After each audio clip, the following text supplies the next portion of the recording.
Hello दोस्तों, स्वागत है आप सभी को आपके अपने चैनल BR स्टडी में। तो आज मैं आप सभी को जीके का कुछ ऑब्जेक्टिव क्वेश्चन कराने जा रहा हूं, जो कि सिर्फ व सिर्फ एग्ज़ाम से पूछे गए प्रश्न है। तो ये सभी प्रश्न जो है सो बिहार से रिलेटेड है। तो ज़्यादा समय ना लेते मैं सीधे प्रश्न की ओर चलता हूं। यदि आप लोग चैनल को सब्सक्राइब नहीं किए तो प्लीज़ सब्सक्राइब कर लें। चलिए आज का पहला प्रश्न देखते हैं। पहला प्रश्न आपका, मेगास्थनीज ने भारत समाज को कितनी श्रेणियों में विभाजित किया? पहला प्रश्न है आपका, मेगास्थनीज ने भारतीय समाज को कितनी श्रेणियों में विभाजित किया? यदि आप लोग को आंसर पता है तो फटाफट कमेंट में बताएं।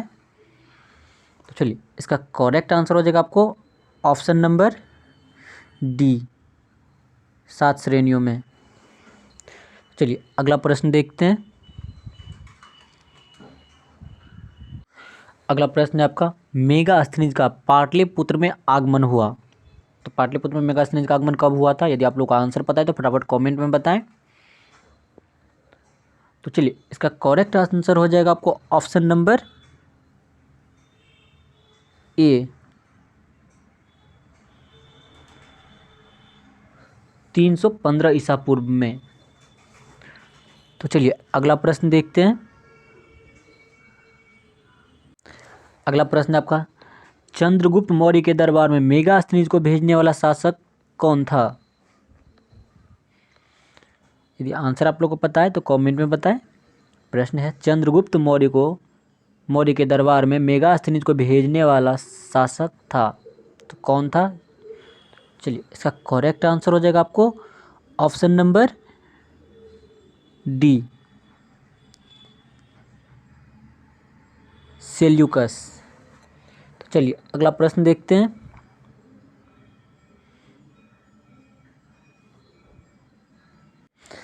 अगला प्रश्न है आपका, मौर्यकालीन पाटलिपुत्र नगर प्रशासन के संबंध में जानकारी का प्रमुख साधन है।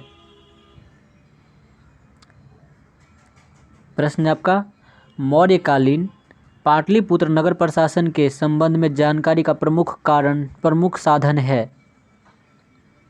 तो ऑप्शन ए आपका मुद्रा राक्षस, ऑप्शन बी है आपका इंडिका, ऑप्शन सी है आपका अर्थशास्त्र और ऑप्शन डी है आपका अशोक के अभिलेख। तो चलिए इसका करेक्ट आंसर हो जाएगा आपको ऑप्शन नंबर बी, इंडिका।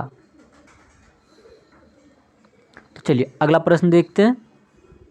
अगला प्रश्न आपका, यूनानी दूत डिमोक्लेस का आगमन मगध के किस शासक के दरबार में हुआ? यदि आप लोग को आंसर पता है तो कमेंट में बताएं।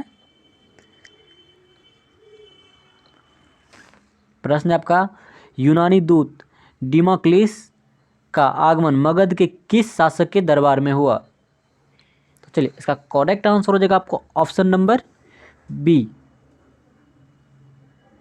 बिंदुसार के दरबार में।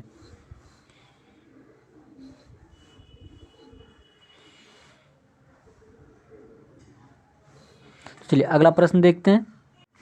अगला प्रश्न है आपका, फहियान किस राजा के शासनकाल में भारत आया था? प्रश्न है आपका, फहियान किस राजा के शासनकाल में भारत आया था? यदि आप लोग को आंसर पता है तो फटाफट कमेंट में बताएं। तो चलिए इसका करेक्ट आंसर हो जाएगा आपको ऑप्शन नंबर डी, बिंबिसार के शासनकाल में। चलिए अगला प्रश्न देखते हैं। अगला प्रश्न पर, चीनी यात्री ह्वेनसांग ने किस विश्वविद्यालय में अध्ययन किया था? प्रश्न है आपका, चीनी यात्री ह्वेनसांग ने किस विश्वविद्यालय में अध्ययन किया था? यदि आप लोग को आंसर पता है तो फटाफट कमेंट में बताएं। तो चलिए इसका करेक्ट आंसर हो जाएगा आपको ऑप्शन नंबर डी, नालंदा विश्वविद्यालय में।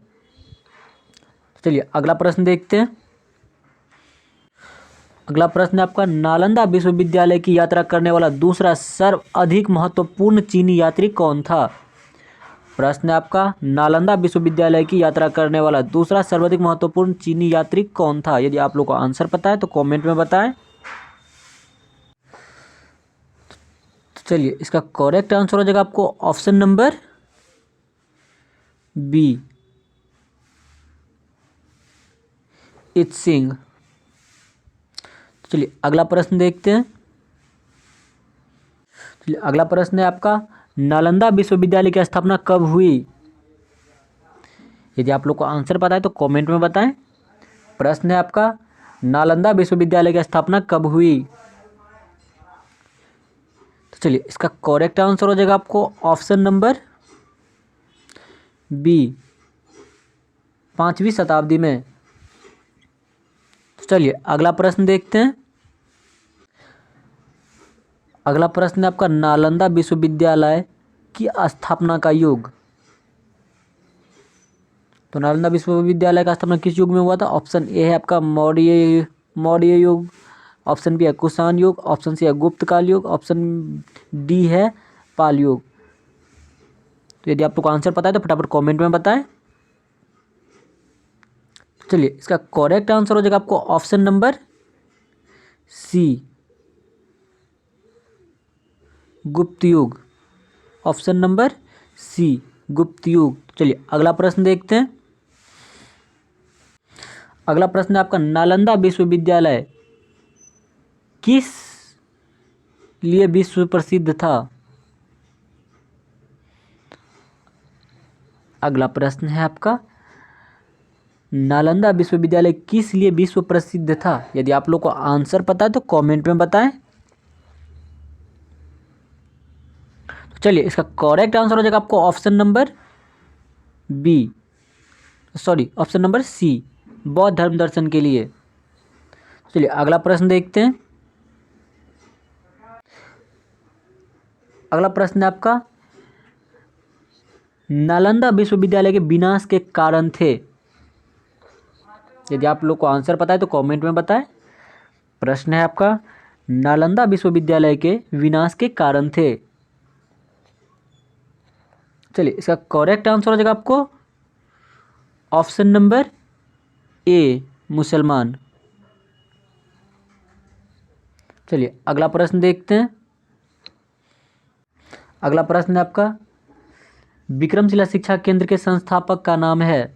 यदि आप लोग को आंसर पता है तो कमेंट में बताएं।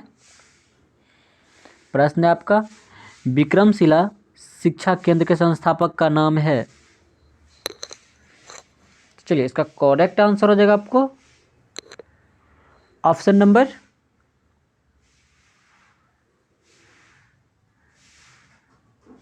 बी, धर्मपाल। चलिए अगला प्रश्न देखते हैं। अगला प्रश्न है आपका, विक्रमशिला विश्वविद्यालय की स्थापना कब हुई? यदि आप लोग को आंसर पता है तो कमेंट में बताएं। प्रश्न है, विक्रमशिला विश्वविद्यालय की स्थापना कब हुई?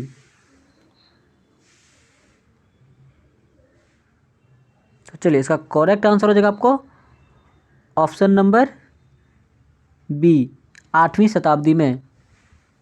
तो चलिए अगला प्रश्न देखते हैं। अगला प्रश्न है आपका, विक्रमशिला विश्वविद्यालय में किस विषय की पढ़ाई विशेष रूप से होती थी? यदि आप लोग को आंसर पता है तो कमेंट में बताएं।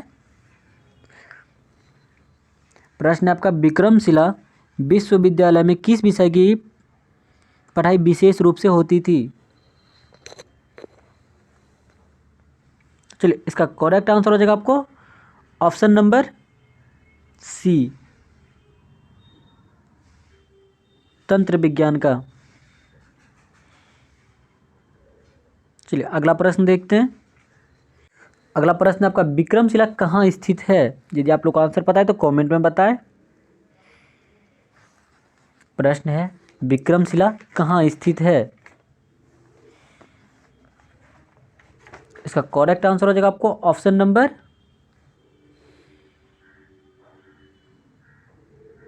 ए, भागलपुर जिले में कहलवा के निकट। चलिए अगला प्रश्न देखते हैं।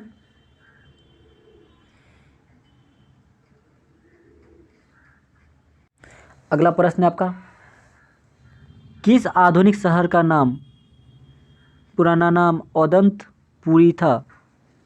प्रश्न है आपका, किस आधुनिक शहर का पुराना नाम औदंतपुरी था? यदि आप लोग को आंसर पता है तो कमेंट में बताएं। तो चलिए, इसका करेक्ट आंसर हो जाएगा आपको ऑप्शन नंबर सी, बिहार शरीफ का। चलिए अगला प्रश्न देखते हैं।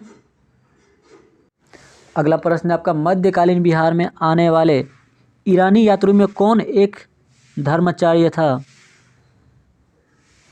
प्रश्न है आपका, मध्यकालीन बिहार में आने वाले ईरानी यात्रियों में कौन एक धर्माचार्य था? यदि आप लोग को आंसर पता है तो कमेंट में बताएं।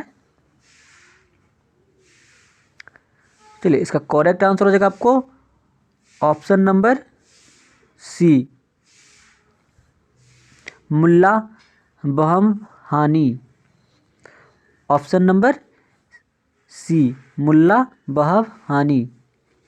चलिए अगला प्रश्न देखते हैं। अगला प्रश्न है आपका, बिहार आने वाला पहला अंग्रेज यात्री कौन था? प्रश्न है आपका, बिहार आने वाला पहला अंग्रेज यात्री था। यदि आप लोग को आंसर पता है तो कमेंट में बताएं। चलिए, इसका करेक्ट आंसर हो जाएगा आपको ऑप्शन नंबर बी,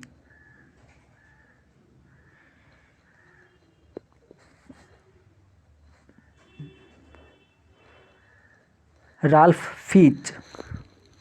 तो आज यहीं तक आज का प्रश्न रहेगा। आगे की क्लास नेक्स्ट वीडियो में कराई जाएगी। यदि आप लोग चैनल को सब्सक्राइब नहीं किए तो प्लीज़ चैनल को सब्सक्राइब ज़रूर कर लें। धन्यवाद।